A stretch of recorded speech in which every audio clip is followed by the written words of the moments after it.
আসসালামু আলাইকুম। Scholars of সায়েন্সের পক্ষ থেকে সবাইকে স্বাগতম। আজকে আমরা বাইনারি সংখ্যা পদ্ধতি নিয়ে আলোচনা করব।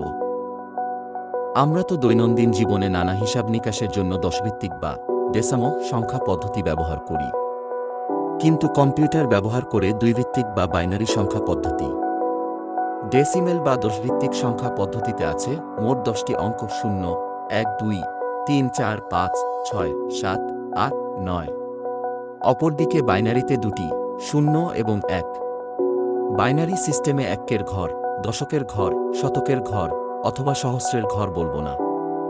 আমরা বলবো একের ঘর, 2-এর ঘর, 4-এর ঘর অথবা 8-এর ঘর। ডেসিমালে যেমন 10 লিখতে 2টি অঙ্ক লাগে, 100 লিখতে 3টি, 1000 লিখতে 4টি অঙ্ক লাগে।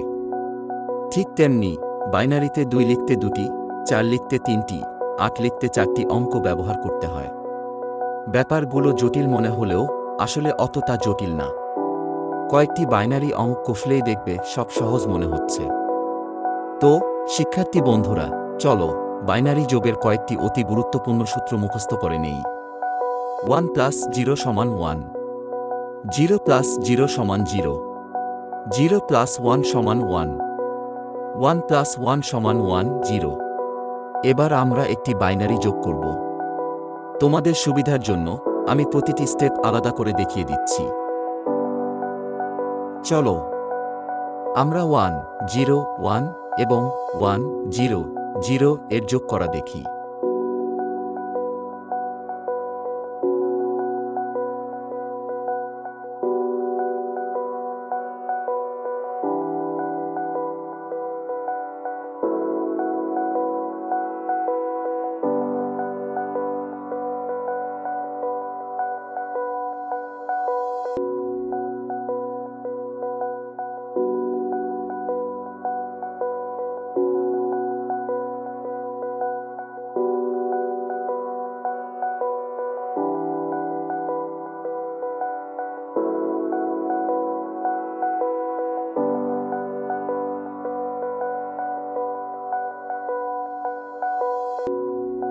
এবার আমরা একটি দশমিক সংখ্যাকে কিভাবে বাইনারি সংখ্যায় প্রকাশ করতে হয় তা দেখব।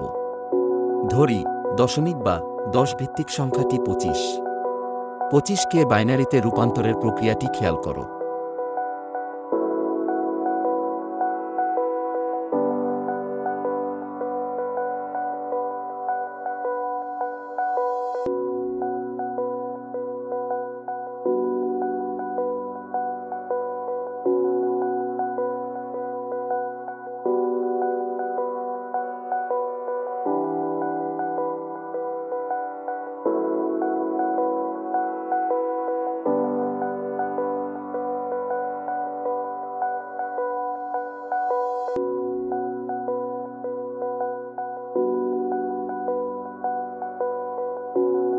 তো শিক্ষার্থী বন্ধুরা, আজকে এ পর্যন্তই।